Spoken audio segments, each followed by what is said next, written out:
take pharma, take any company, take the web properties. It's all around data. The more we've got to know about it, Google, I call Google's secret sauce, is data management platform, not a search algorithm. Because there's no other company in the world that can catalog 25 petabytes of data in a day. It's just impossible to write, and things you couldn't fathom. So we've got this hypothesis that we're talking about, which is we are truly witnessing the birth of the second industrial revolution. It's going to happen. It's going to start again in the US. And I tell this to all my friends. And this country has nothing to worry about. Forget the recession, think 50 years out. It's difficult to do. But just dream for a second. The second industrial revolution is going to be powered by what I call data factories. So just like what Ford did in the late 1800s and early 90s by creating the industrial revolution through automating the manufacturing pipeline, the next generation future is automation of the data pipeline. It's not been done yet. We see the emergence of it already in some new age companies that like to say all the time they're in a business where the business problem is not yet defined. Example being Google, Facebook, Twitter. Making money is not important. Some of them don't make money. It's not important when these are new business problems.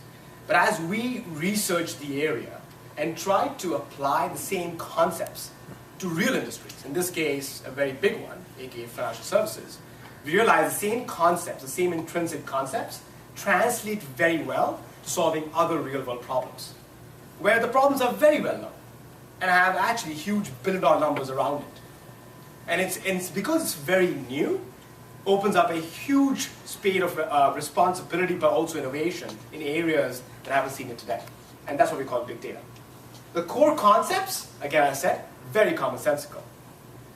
Data is big and is going to keep growing and keep growing a lot faster. Twitter adds 12 terabytes of data a day. Guess how much data there is in the Library of Congress? Every single book cataloged over history. 15 terabytes. Right? So the scale is changing. Right? More importantly, I always tell people it's not a new problem.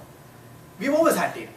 We've always had databases. We've always had data mining. We've always been solving problems with those technologies. What's changed dramatically is that technology is finally fast enough, cheap enough, and scalable enough to do it at scale. You could never think about doing things now, and I'll talk about it in a little bit, that you can do, or doing things earlier that you can do now, because technology is finally there. Fourth, the ability to model the population. So forget the times where you would sit around and segment people like we just did for our exercise. Right? 7s, 8s, 9s get together. Why? I mean, all of us are individual people, right? It's a great exercise.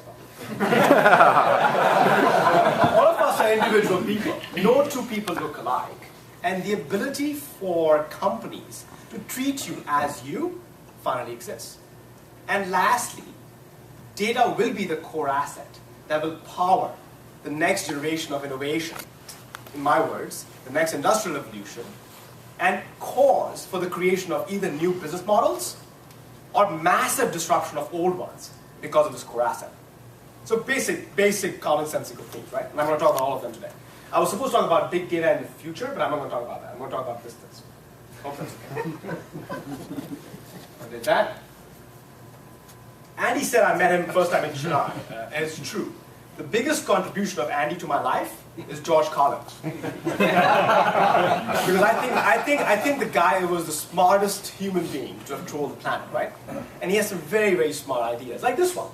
Status quo sucks. So anytime you have to ask me a question as to why did Richard Knight do this, that's the answer. Because status quo sucked. Right?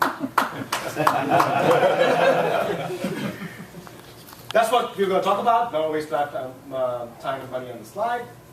So why is this thing so hot? This thing is hot because